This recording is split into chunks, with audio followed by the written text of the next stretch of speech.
Election commission से मिली। हम लोग इलेक्शन कमीशन के आभारी हैं कि उन्होंने शॉर्ट नोटिस पे हमें मिलने का समय दिया।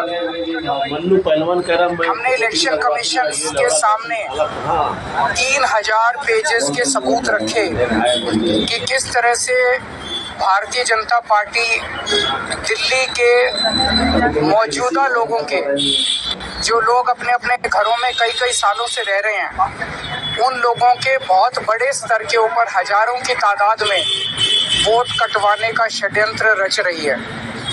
हमने उनके सामने रखा कि किस और ये जो वोट कटवाए जा रहे हैं ये अधिकतर गरीब लोगों के, एससी लोगों के, दलितों के, पूर्वांचली लोगों के, जो कि झुग्गियों में रहते हैं, कच्ची कॉलोनियों में रहते हैं, ऐसे लोगों के वोट कटवाने का षड्यंत्र रचा जा रहा है। और आप सोच सकते हो कि एक वोट का मायना क्या होता है एक आम आदमी के लिए। एक वोट बनने से वो इस देश का नागरिक बनता है। तो जब आप किसी वैलिड आदमी के, लीगल आदमी के वोट कटवा देते हैं तो उसका नागरिकता का आधार आप छीन रहे हैं, इस देश में रहने का अधिकार छीन रहे हैं। और इसके अलावा वोट के आधार पे बहुत सारे बेनिफिट्स उसको सरकार से मिल रहे हैं, उन सारे बेनिफिट से आप उनको वंचित कर देते हैं। हमने आज चुनाव आयोग के सामने रखा कि कैसे शाहदरा में बीजेपी के एक पदाधिकारी ने चोरी छिपे 11,008 वोटर्स की लिस्ट कटवाने के लिए चुनाव आयोग को दी और चुनाव आयोग ने चोरी छिपे इसके ऊपर काम करना चालू कर दिया। हमने उनके सामने रखा कि किस तरह से कई विधानसभाओं में, जनकपुरी में 24 बीजेपी के कार्यकर्ताओं ने 4,874 वोट काटने के लिए आवेदन किया है। तुगलकाबाद में 15 बीजेपी के वर्कर्स ने 2,435 वोट काटने के लिए आवेदन किया है। तुगलकाबाद के एक पोलिंग बूथ की तो कहानी बहुत ही अजीबोगरीब है। बूथ नंबर 117, इस बूथ पे 1337 टोटल वोट हैं।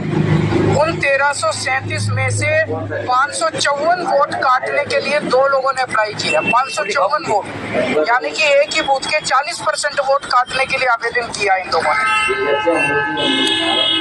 पालम में 9 बीजेपी के कार्यकर्ताओं ने 1641 वोट काटने का आवेदन किया है। राजौरी गार्डन में 6 बीजेपी के कार्यकर्ताओं ने 571 वोट काटने का आवेदन किया है। हरिनगर में 4 बीजेपी के कार्यकर्ताओं ने 637 वोट काटने का आवेदन किया है। करावल नगर में 2 कार्यकर्ताओं ने 3,260 वोट काटने का आवेदन किया है।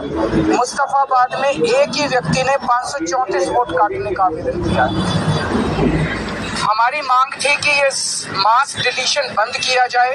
अभी समरी रिवीजन चुनाव आयोग ने किया है, मास डिलीशन बंद किया जाए और जिन जिन लोगों ने इस किस्म के आवेदन किए हैं उनके खिलाफ FIR दर्ज की जाए। चुनाव आयोग ने मोटे मोटे तौर पे 3-4 हमें आश्वासन दिए। एक तो ये कि कोई मास डिलीशन अब चुनाव के पहले नहीं किया जाएगा। दूसरा ये कि अगर कोई भी डिलीशन किया जाता है तो वो लिस्टों के आधार पे नहीं किया जाएगा। किसी को भी अगर डिलीशन कराना है तो उसे फॉर्म 7 भरना पड़ेगा, उसी के आधार पे डिलीशन होगा। और अगर चुनाव आयोग तय करता है कि कोई डिलीशन होना है तो उस पे पहले फील्ड इंक्वायरी होगी और फील्ड इंक्वायरी में BLO जो है वो अपने साथ बाकी पार्टियों के पदाधिकारियों को, रिप्रेजेंटेटिव्स को भी साथ लेके जाएंगे। तो सभी पार्टियों के रिप्रेजेंटेटिव्स के साथ फील्ड इंक्वायरी होगी और उस फील्ड इंक्वायरी के बाद ही किसी का नाम काटा जाएगा। ये बहुत बड़ा आज एश्योरेंस है चुनाव आयोग का। अगर ऐसा होता है तो हमें लगता है कि गलत डिलीशन सारे बंद हो जाएंगे। एक और बात कही गई कि अगर कोई एक आदमी 5 से ज़्यादा डिलीशन के लिए अप्लाई करता है तो उस मामले में SDM को खुद फील्ड इंक्वायरी के लिए जाना पड़ेगा और उस फील्ड इंक्वायरी में बाकी पार्टियों के लोग भी साथ जाएंगे। हमने जब इंसिस्ट किया तो चुनाव आयोग ने भरोसा दिलाया है कि जिन लोगों ने फर्जी डिलीशन के लिए अप्लाई किया है उनके ऊपर FIR करने के ऊपर चुनाव आयोग विचार करेगा। तो मुझे लगता है कि काफ़ी सकारात्मक मीटिंग रही चुनाव आयोग की। जो आज एश्योरेंसेस चुनाव आयोग ने दिए हैं, अगर ये सारे एश्योरेंसेस पूरे हो जाते हैं तो मैं समझता हूँ कि दिल्ली के लोगों को फिर मास डिलीशंस की जो एक चिंता है वो चिंता करने की ज़रूरत है। हम लोग आम आदमी पार्टी की तरफ से आज हमारी एक इलेक्शन कमीशन से मिली। हम लोग इलेक्शन कमीशन के आभारी हैं